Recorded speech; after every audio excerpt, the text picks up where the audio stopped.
우리는 추석 명절을 보내고 있습니다. 명절이 되면 대부분의 자녀들은 부모님이 계신 집으로 가게 됩니다. 오늘 말씀은 아버지가 계신 집으로 돌아간 아들의 이야기입니다. 우리가 너무 잘 알고 있는 탕자의 비유입니다. 탕자라고 번역된 영어 단어는 프로디걸이라고 하는 단어인데 씀씀이가 너무도 해프다, 하나도 남김없이 다 쓴다는 의미입니다. 어느 가정의 둘째 아들은 아버지 집을 벗어나 자유롭고 싶어합니다. 그래서 아버지 재산 중 3분의 1이 자신에게 유산으로 올 것을 알고 이것을 미리 아버지에게 요구합니다. 유산은 보통 아버지가 세상을 떠날 때 받게 되는 것이었습니다. 그의 요구는 저는 아버지가 어서 돌아가셨으면 좋겠어요. 저는 유산에만 관심이 있어요 라는 말과 같은 것이기에 불효막심한 요청이었습니다.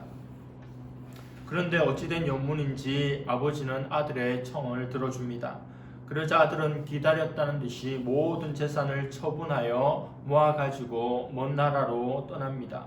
그곳에서 허랑방탕한 생활을 하게 됩니다. 아들은 아무의 눈치도 어떤 누구의 간섭도 받지 않는 먼 나라에서 창기와 음행하며 마음껏 먹고 마시고 즐기는 삶을 살게 됩니다.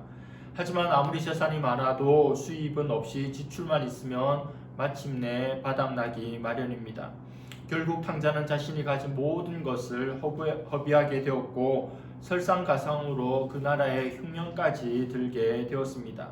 그는 돼지 치는 일을 하게 되었는데 돼지는 유대인들에게 불결한 짐승으로 여겨지는 것으로 이 일을 하는 것은 그에게 매우 굴욕적인 일이었습니다. 그러나 이보다 더 심한 것은 돼지의 먹거리인 쥐업 열매로 자기 배를 채울 정도로 허기가 있었으나 그것조차도 그에게 주는 사람이 없었다는 겁니다.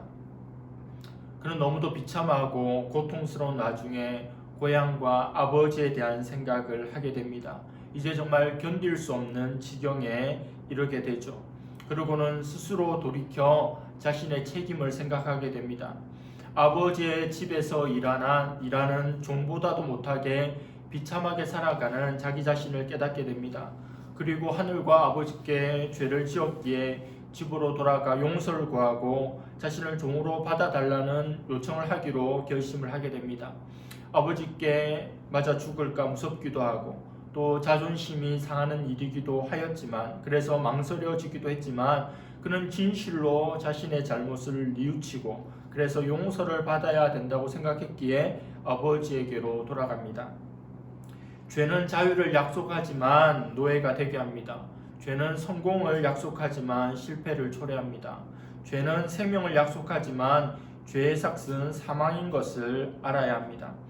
이제 둘째 아들에게서 아버지에게로 관점을 전환해서 한번 살펴보겠습니다. 아버지에게 늘 속을 썩이는 둘째 아들이 있었습니다. 날마다 말썽을 일으키니 집안이 조용할 날이 없었습니다. 근데 어느 날 이 아들이 자신에게 돌아올 유산을 미리 달라고 요구하기 시작합니다. 하도 때를 쓰니 그것을 주면 정신을 차리겠거니 생각하였지만 그 유산을 주고 얼마 있지 않아서 그만 집을 나가 버리고 말았습니다.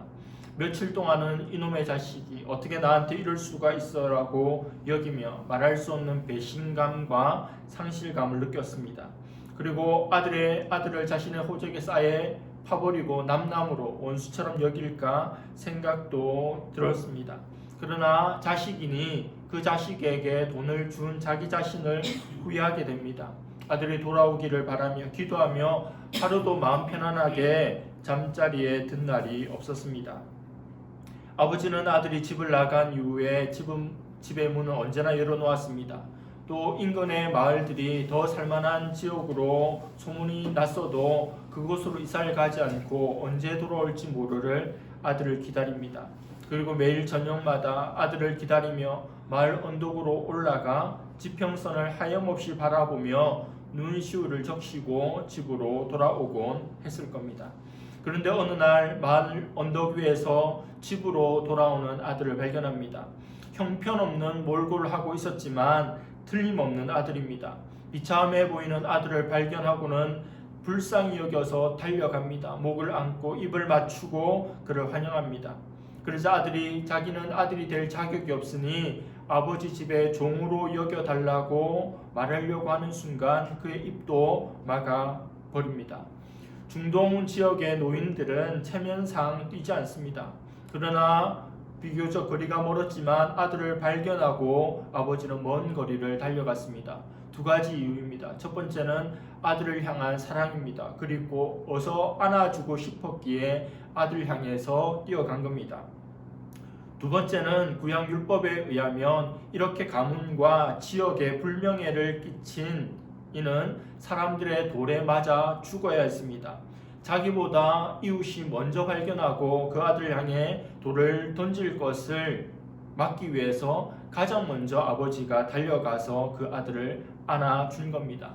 누가 그것을 보고도 돌을 던졌다면 대신 맞을 각오도 했을 겁니다.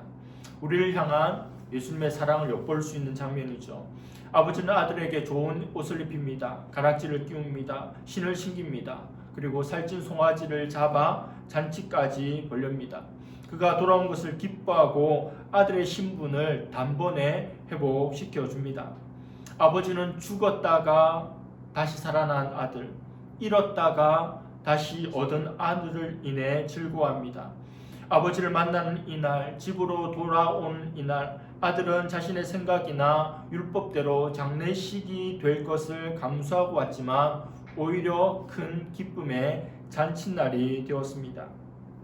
이 이야기는 비유입니다.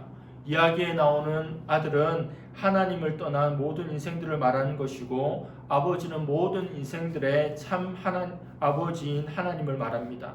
여러분, 부모를 떠난 아이는 결코 행복할 수 없습니다. 아버지를 떠난 아들은 결코 행복할 수 없습니다. 아들을 잃어버린 아버지도 역시 행복할 수 없습니다. 이 세상 아버지의 능력에 차이는 있을 수 있지만 온 우주의 주인이신 하나님의 능력은 무한합니다. 모든 좋은 것을 우리에게 아낌없이 그리고 한없이 주시는 분입니다. 하나님은 아버지와 집을 떠난 우리를 사랑으로 끊임없이 기다리고 계십니다. 인생이 아버지께로 돌아오면 하늘에서도 온 천하보다 귀한 잃었던 아들이 돌아왔기 때문에 잔치가 열립니다. 오늘 말씀의 둘째 아들처럼 날마다 작은 것이라도 마음을 돌이켜 아버지께로 돌아갈 수 있기를 바랍니다. 아버지가 베풀어 주신 그 한없는 사랑을 받아 누리는 아들과 딸들이 되기를 바랍니다. 보통의 성도들은 이 비유를 읽을 때 집을 나갔다가 돌아온 둘째 아들, 즉 탕자에게 집중해 왔습니다. 하지만 그러면 이야기의 진정한 메시지를 놓치게 됩니다. 둘째 아들뿐만 아니라 집에 머물러 있었던, 집에 여전히 있었던 첫째 아들도 하나님으로부터 멀어지는 다른 길을 걸었기 때문입니다. 누가복음 15장의 앞부분을 보면 예수님의 말씀을 들으러 온 두 부류의 사람들이 있습니다. 먼저는 세리와 죄인들입니다. 그들은 비유 속에 나오는 동생에 해당합니다. 다음은 바리새인과 서기관들입니다. 비유 속에 나오는 형들에 해당한 이야기입니다. 그렇다면 이 비유에서 예수님의 가르침은 누구를 향한 것일까요? 두 번째 부류인 바리새인과 서기관을 향하고 있습니다. 애초에 그들에 대한 태도로 말미암아 예수님께서 이 비유를 드신 것입니다. 이 비유는 제멋대로 사는 죄인들을 향한 것이 아니라 매사에 성경의 규정대로 행하는 종교적인 사람들에게 정확하게 맞추어져 있습니다. 예수님은 이 비유를 통해 자기 중심성을 가지고 살아가는 동생을 드러낼 뿐만 아니라 형의 도덕주의적인 삶도 가차없이 폭로하고 계십니다. 형은 종들에게서 동생이 돌아왔다는 소식을 듣게 됩니다. 자세히 물어보니 아버지가 그들을 받아들이고 신분을 회복시켜주고 잔치를 열어줬다는 소리를 듣고 격노합니다. 그는 아버지가 베푼 잔치에 들어가지 않습니다. 아버지가 들어가자고 그를 타일러도 그는 한사코 거부합니다. 그가 이렇게 분노한 이유가 무엇입니까? 29절과 30절입니다. 아버지께 대답하여 이르되 내가 여러 해 아버지를 섬겨 명을 어김이 없거늘 내게는 염소 새끼라도 주어 나와 내 벗으로 즐기게 하신 일이 없더니 아버지의 살림을 장녀들과 함께 삼켜버린 이 아들이 돌아오매 이를 위하여 살찐 송아지를 잡으셨나이다. 형은 이 모든 일에 뒷따를 손해를 생각하면서 마음이 쏙이 뒤집힙니다. 동생이 다시 집안으로 들어옴으로써 아버지는 다시 그를 상속자로 삼을 것입니다. 가산의 3분의 1을 얻는 권리를 줄 것입니다. 이것은 천부당 만부당한 일이기 때문에 그는 격분하고 있는 겁니다. 형은 너무도 화가 나서 아버지에게조차 무례하게 대합니다. 아버지께 극진한 예를 갖추어야 하는데도 불구하고 그는 지금까지와는 달리 그렇게 행하지 않습니다. 헬라어 원문과 NIV 성경을 보면 29절 말 서두에 보소서라는 표현이 나옵니다. 이것 보세요 아버지, 이런 표현입니다. 첫째 아들의 이런 공공연한 반항에 아버지는 어떤 반응을 보일까요? 아버지의 반응은 이번에도 놀랍도록 자애롭습니다. 31절과 32절입니다.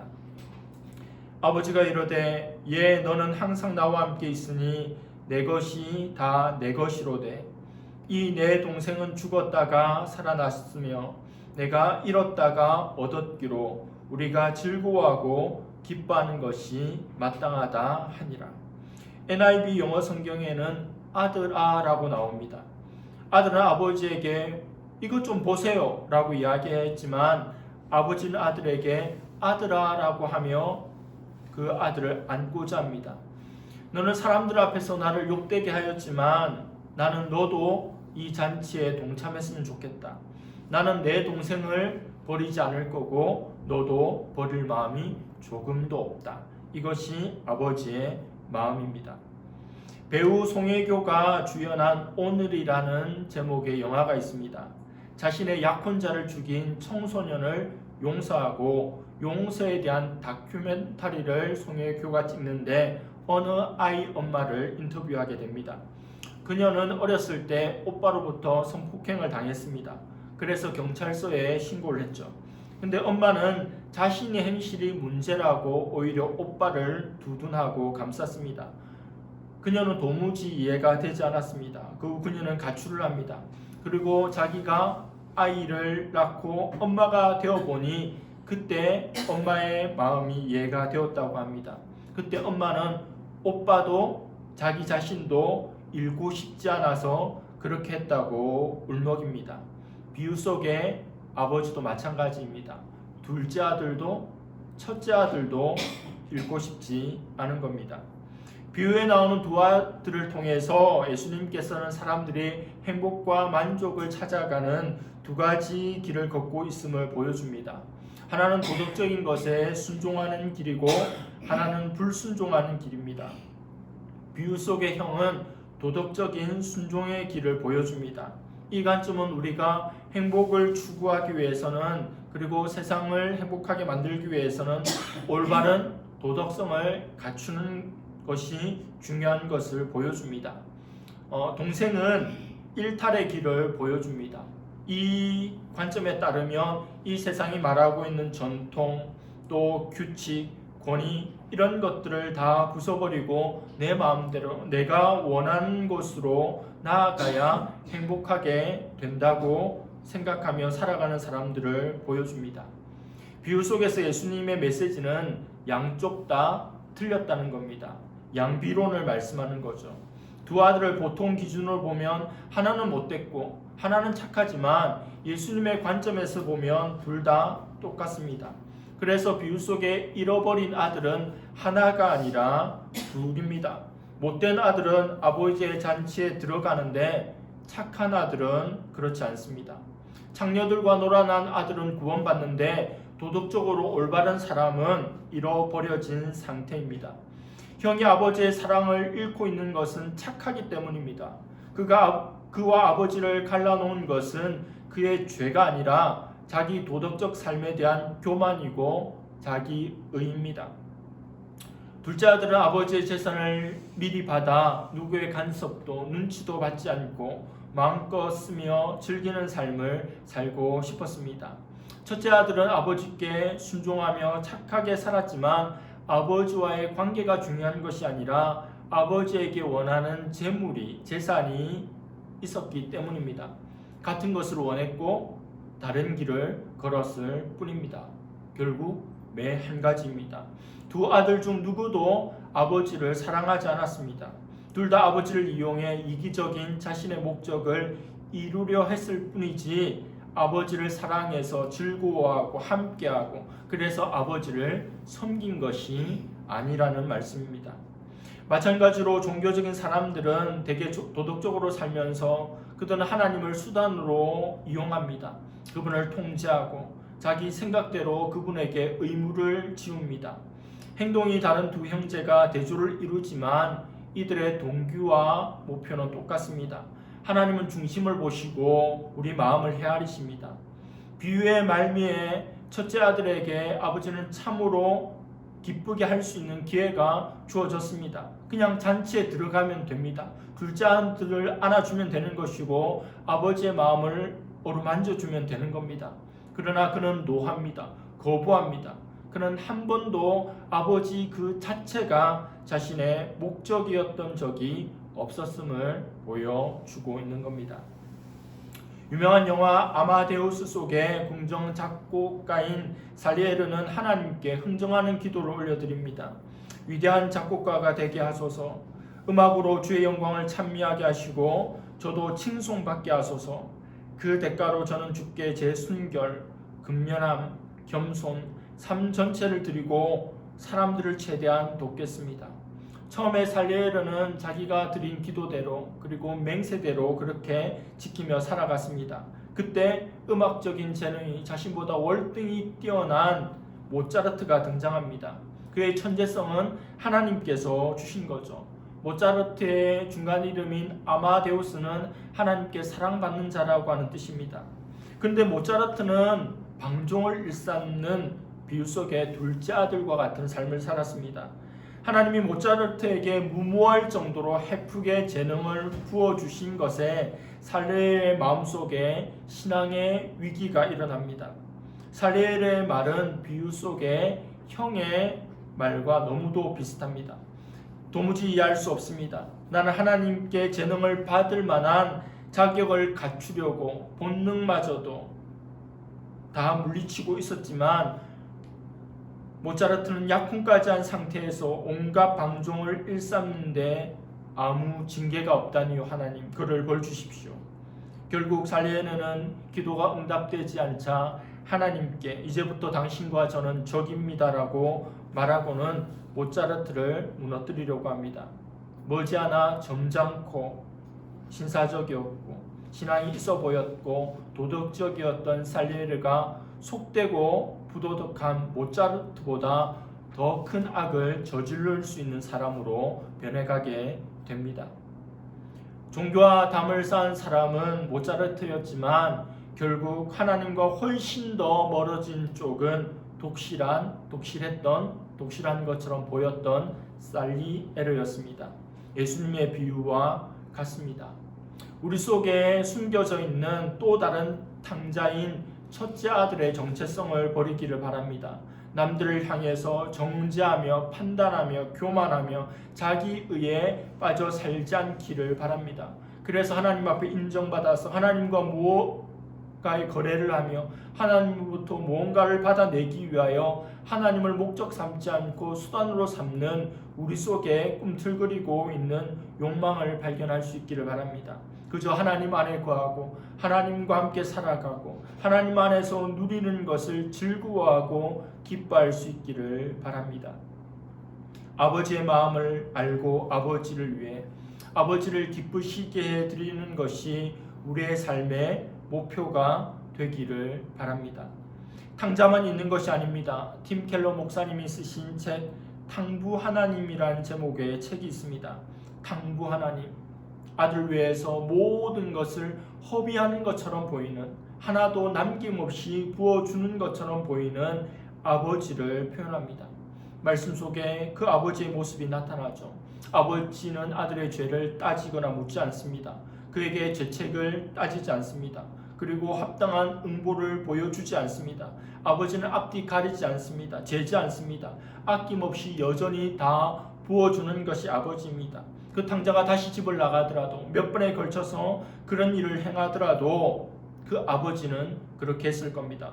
육신의 아버지는 몇 번에 실망하고 아들을 버릴 수 있을지 모르겠지만 하늘 아버지는 1번에 7번까지 또 무한대로 우리를 받으시는 분입니다. 두 아들 모두가 다 틀렸지만 두 아들 모두 아버지의 사랑을 받습니다.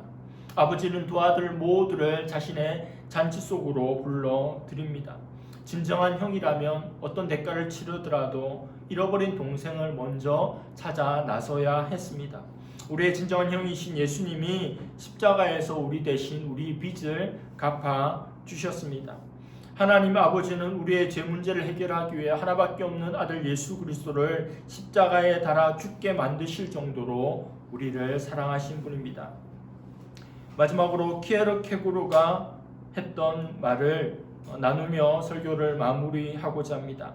키에르케고르 철학자는 이런 말을 하였습니다. 죄인에 대한 문제라면 하나님은 그냥 팔 벌리고 서서 이리 오라고 말씀하시지 않는다. 줄고 서서 기다리신다. 탕자의 아버지가 그랬던 것처럼 아니다. 그분은 서서 기다리지 않는다. 찾아 나서신다. 목자가 잃은 양을, 여인이 잃어버린 동전을 찾아 나선 것처럼 그분은 가신다. 아니다. 그분은 이미 가셨다. 어떤 목자나 여인보다 무한히 먼 길을 친히 그분은 하나님의 신분에서 인간 신분이 되기까지 무한히 먼 길을 가셨다. 그렇게 죄인들을 찾아오신 것이다. 날마다 아버지의 사랑 안에 거하고 아버지께로 늘 돌아가는 우리 모두가 될 수 있기를 간절히 바랍니다. 기도하겠습니다. 하나님 아버지, 탕자의 비유를 통하여 집을 나간 탕자뿐만 아니라 집안에 있는 탕자가 있는 것을 보게 되었습니다.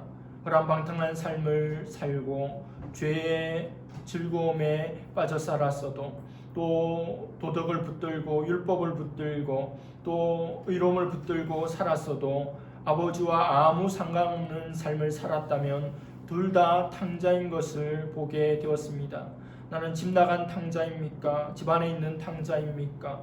나 자신이 어떤 존재인지 깨달아 알게 하여 주시고 또 끝까지 우리를 기다리시고 우리를 보듬으시며 우리를 사랑하시는 아버지 하나님께 늘 돌아갈 수 있는 우리가 되기를 원합니다. 하나님을 수단 삼지 않고 하나님 그 자체가 목적이 되어서 영원토록 아버지를 즐거워하며 그 하나님 안에 거하기를 기뻐할 수 있는 우리 모두가 되기를 원합니다.